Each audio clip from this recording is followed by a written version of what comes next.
All right, welcome back to another weekly recap. Today we are going to be talking about Bing pages and what they're going to do for businesses, some new targeting options for Google display ads, some new reporting tools for Google ads, and then we're going to dive into social a little bit and talk about Zuckerberg's plans for 2020 and Twitter getting rid of audience insights. And after that, we're going to go outside digital and talk about Panera Bread and French onion soup.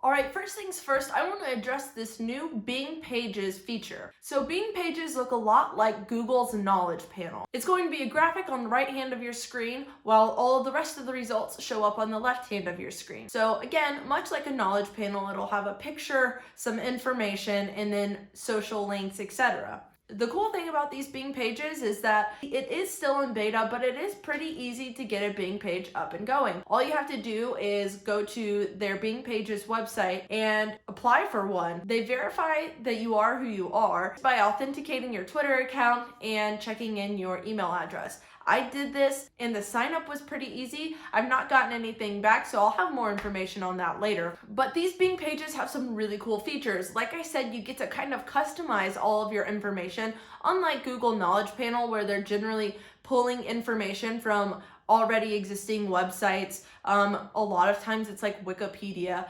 and then they auto-generate some of your social things. You can usually go in there and change some of that information using Google My Business.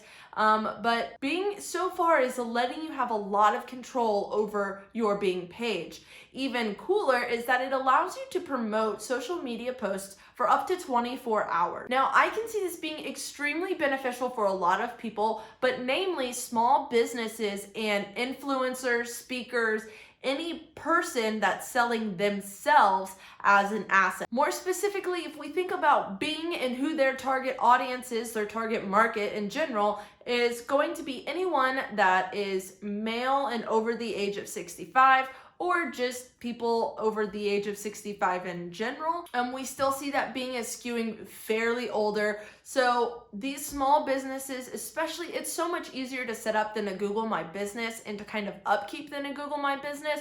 So those small businesses are definitely going to need to check that out. I'll be doing some testing with Bing pages here in the future, so I would just stay tuned to kind of see what this is going to do. Again, it is in beta, so there's really no telling if this is even going to stick around, if it's going to be adopted, and how it's going to work. But it definitely is a step in the right direction for Bing. Again, if you are a business of any sort and you're looking to take up real estate in Bing searches, which this is usually pretty untapped, I would tell you to go ahead and go to the website. I'll link to it below so that you can sign up for your Bing page. All right, next let's talk about these new Google ad targeting features. So we all know that Google lets you target for some life events, but those are only available for Gmail and YouTube ad placements. This week, Google rolled out 4 new life change targeting features. So if you're buying a new house, if you've recently left a job, if you're retiring, or if you are opening a business, Google is allowing people to target you specifically. This is huge. Again, earlier I pointed out in the past you were only able to target these for Gmail and YouTube campaigns, but guess what? That is no longer the case. Now you're going to be able to use this targeting feature with display ads. That opens up like 90% of the inventory on the internet. Their display partners are all over the place. So this is a really big deal, especially when you think about the 4 new targeting options. This is really geared towards finance, it's geared towards legal, it's geared towards insurance. So just to go over them very briefly, people buying a new house, they're going to need furniture, they're going to need financing, they're going to need someone to help them with closing, they're going to need relocation services such as, moving, getting registered with their new cable company. They might be about to have kids or just had kids. There are all sorts of opportunities with people that just bought a house. Then we move into people starting a business. This is huge. They're going to need help with their taxes and accounting for sure. They're going to need legal help for sure. They might need commercial space. They might need business loans or credit cards or checking accounts. They're going to need assets, whether it be computers, printers, paper, ink, all sorts of office supply type things. They might need help with recruiting and getting new employees. The opportunities there are definitely endless. Then we look at people that are changing jobs. So this is going to be a recruiter's dream. Now, it's not very clear if it's people that just left a job or if it's people that are job searching, which that's already a targeting option in Google in some other ways. But again, people that are changing jobs, this is a lot of transition. So we could be looking at, are they about to have to move? Are they going to be opening a new 401k? Are they going to be doing all sorts of these different things that people could really tap into? And then lastly, retirement. Retirement's huge. People are going to be looking for their forever house. They're going to be trying to figure out their money. Maybe they're looking for a part-time job. Maybe they're just looking for investment options. Maybe they're going to be flying more and traveling. There, again, so many opportunities with these new targeting options, and I can't stress enough how big it is that display ads are also going to be able to use these targeting options. Moving right along with Google, let's talk about their new Google Ads reporting. A Google Ads user spotted in beta the use of custom dimensions within Google Ads. Now, this is a little different from our traditional labels that we were able to place on campaigns. This lets you add a lot of information further than just the campaign label or ad group label. This really allows you to identify and show hierarchy in relationships of your products and your campaigns, your keywords, all of that stuff in Google. So I know that a lot of people have really complicated Google ad accounts and campaigns running, and this is really just going to allow you to have clear, concise naming conventions. It's going to allow you to have very consistent naming conventions, and it's going to allow you to pull cleaner reports that you're able to get more information from. An example used for the Google feature page that gives all the information about this new custom dimension feature says that, you can have a feature that's set or a dimension that's set at dog food, and then under dog food you could have grain-free dog food, and under grain-free you could have Purina, right? So it allows you to kind of show the hierarchy. So when you pull reports, you can say, how did dog food do this week? And it breaks it down for you. Or you could say, how did Purina do? And so it's going to show Purina, and it's going to show their grain-free, and it's going to show their kibble and, all of their different sections, so that you're really getting a good idea of the data and not having to go through and, Control F or use these different queries to find specific information and pull it on your own from the outside of Google Ads, right? When we do a lot of our reporting, we usually export it to an Excel file and then run all of our own queries. But this is going to make the Google Ads reporting much more robust and a lot easier for us to understand and find the information that we need to find. Again, this is going to be a big deal, especially for people that are working on like department stores. I think car dealerships, that's going to be a big one. And really just people that are running agencies in general. I know that it's so easy to, when you have so many people working on a campaign or getting inside of specific campaigns, it's hard to keep them straight and hard to keep the naming convention straight. So when we do those Excel pulls, we know that it's named one way and actually somebody had a typo or somebody used the wrong naming convention or somebody used the wrong acronym, and now all of a sudden we're missing this whole chunk of data from our Excel sheet and we're not able to pull great insights from the data that we've collected. So again, be on the lookout for this custom dimensions. It's gonna be under your little tools icon in Google Ads. We're not sure how fast this beta is gonna roll out, but definitely be on the lookout, especially if you have some of those bigger ad accounts. All right, moving into social media and talking about Mark Zuckerberg, somebody who's been talked about a lot the last couple of years. So apparently in the past, Mark Zuckerberg has made a very big deal about his New Year's resolutions, and they're usually annual goals. So in the past, he's done something like read a book a week, and a lot of the more traditional type New Year's resolutions. This year, he came out with a statement saying that instead of a yearly goal, he's going to focus on something more long-term, which is probably important because he's wondering if Facebook's going to be around. Zuckerberg said that he has his eyes on what Facebook is going to be in 2030 and how he's going to need to make some big changes. Facebook's going to need to make some big changes to keep users engaged all the way up through 2030. Now, he listed out 5 different things, but I really want to focus on 2 of them because I think that these are the 2 most important for us to look at. So the first point that I want to look at is that he said he's going to be focused on emphasizing private interactions. So this is interactions that are happening within groups and interactions that are happening within Messenger or Messenger type apps. All right, so a lot of us know that last year he said he was focusing on conversation and community. So this is kind of a play off of that conversation as in Messenger, community as in groups. This is really no surprise, but it kind of makes you think the way that he laid it out, private interactions. So a lot of people have lost trust and faith within Facebook due to a lot of their data scandals and the way that their data is being used. So to come out and call it private interactions, I'm not very surprised. I'll be interested to see kind of where Zuckerberg takes this.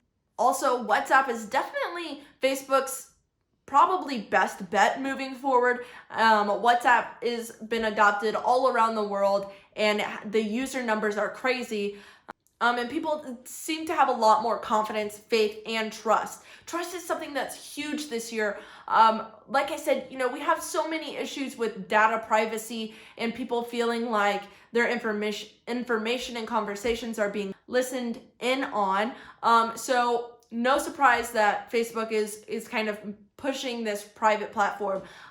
Again, with the groups, Zuckerberg is trying to move people into these smaller groups because initially the idea of posting your information for everyone to see was kind of cool, right? But now we're seeing things like employers using employees' social media against them. We're seeing people coming out and grabbing social media posts from years and years ago to use it against people, all sorts of things. Social media is being used as a weapon because it is so public. So now Zuckerberg's saying, all right, well, maybe if we group people off, we'll have a better control and idea of what's going on social media. As long as a group is used for good and not evil, everything should be all right. But just like public posting, everything can be used with ill intentions. So it'll be interesting to see how that kind of works out. Knowing that these groups are going to have a lot more visibility and strength here in the next couple of years, I would highly encourage that businesses and small companies, everyone, starts tapping into the possibility of groups and all of the functionalities that groups have. We consistently see more and more features come out for groups, so this is definitely a place to be in 2020. Mark Zuckerberg also talked about AR and VR and kind of what his vision of Facebook using AR and VR is in the future. He basically said that, yes, it's going to be great for gaming, but he's looking for things outside of gaming to use AR and VR for.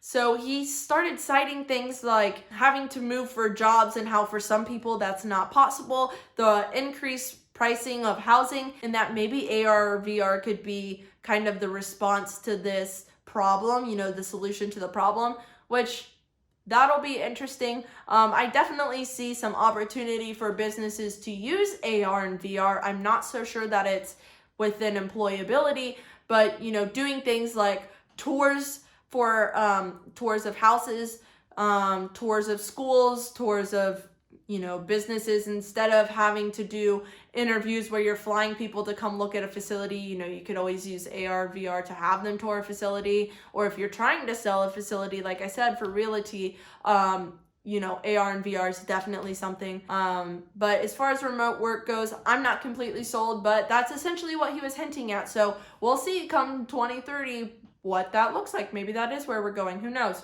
All right, lastly for social media, I want to talk about Twitter getting rid of audience insights. So if you're like me, you love the data and you're constantly looking at analytics, but it was really sad the first time you got into Twitter analytics and saw that they are getting rid of audience insights at the end of this month.